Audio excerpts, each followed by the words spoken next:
Welcome everyone, and thanks so much for joining me for this explainer. Let's be completely honest for a second.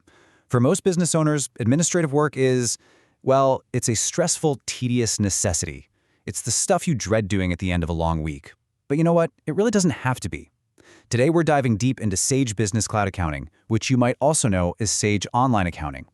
We're going to uncover exactly how it can transform those tedious admin tasks into a streamlined, highly structured, and, dare I say it, maybe even fun process. We're going to see how to leverage this incredible software to shrink the cost and the headache of admin right down to the bare minimum. 80%. Think about that number for a second. I really want to hook you on a simple truth right from the start. In this short explainer, you're going to learn 80% of Sage's core capabilities. You don't need to memorize every single drop-down menu, and you don't need to hunt for hidden features to get immense value right out of the gate. By mastering just this critical 80%, you are going to save yourself an absolute ton of time and get your business finances running like a well-oiled machine. Okay, let's dive right into this. We're going to mirror the exact life cycle of your business finances. We'll start with Step 1, Essential Company Setup. Then Step 2, Managing Customers and Sales. Step 3, Tracking Suppliers and Expenses. Step 4, Automating your banking. And finally, Step 5, Generating powerful financial reports. Right, let's transition into our first crucial phase, Essential Company Setup. Getting the foundation right is everything. Entering your company details and configuring your VAT settings up front ensures you're legally compliant, which, trust me, saves you from a massive headache with a taxman later on. You'll also want to upload your logo in the Branding tab, because all this info will automatically populate your documents, making you look super professional. Enabling the Customer Zone is also brilliant. It gives your clients their own online access to track invoices and account history. Oh, and here's a massive pro tip. Make sure to tick the box that says Use Account as Default in your general settings. If you provide a service and don't sell physical stock, selecting this beautifully simplifies your whole accounting equation. It literally removes an unnecessary step from your process. Moving right along to Phase 2, Managing Customers and Sales. This is the fun part, right? The money coming in. The sales cycle here is incredibly intuitive. It flows seamlessly from quote to sales order and then to your tax invoice. Sage handles this beautifully. You just grab a customer from your master file and boom! Prices, item descriptions, and taxes automatically pull right through to your quote. When the customer accepts it, you create a sales order to alert your team. Then, to actually bill the client, you just click Create Invoice. All that data pulls straight through into a highly customizable, ready-to-email tax invoice. Literally no retyping required. It's fantastic. Now, what's really interesting about this workflow is how it handles the oops moments.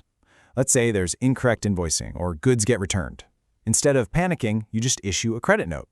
When you create that credit note, it links directly back to the original invoice and automatically brings all the details over.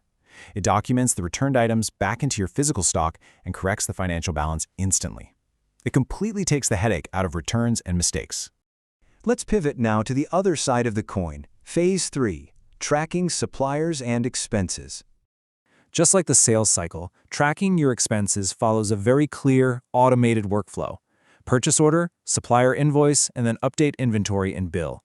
You can actually send a purchase order directly to your supplier right through Sage. Once the goods show up at your door with the supplier's invoice, you don't have to capture everything all over again from scratch. You simply change the status of your existing purchase order to a supplier invoice.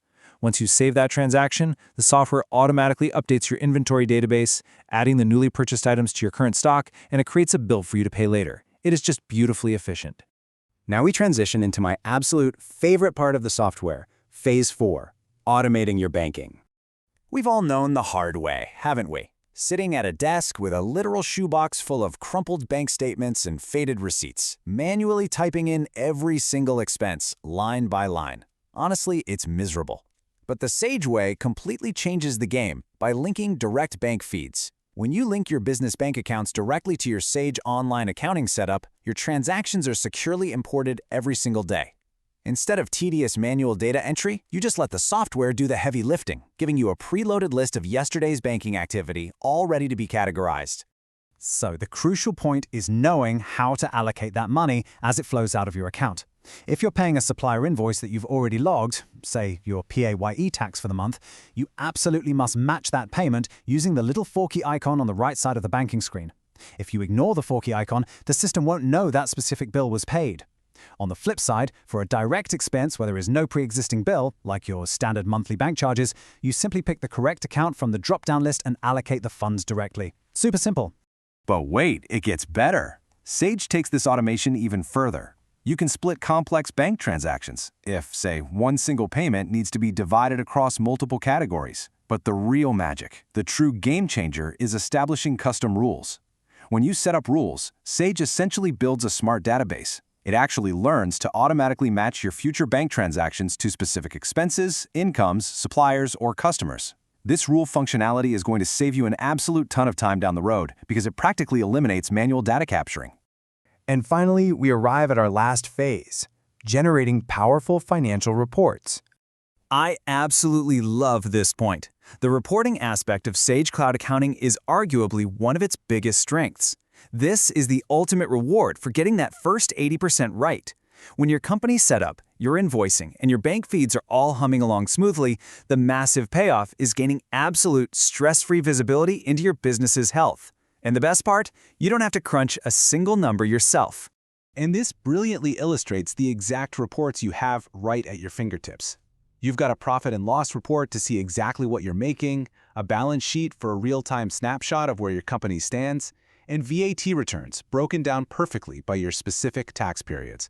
Crucially, you get customer and supplier balances days outstanding, meaning you know exactly who owes you money, who you owe, and for exactly how long. Plus, with a standard subscription package, you get 2-user access. This means you and your business partner or you and your accountant can pull up these exact insights simultaneously from anywhere in the world.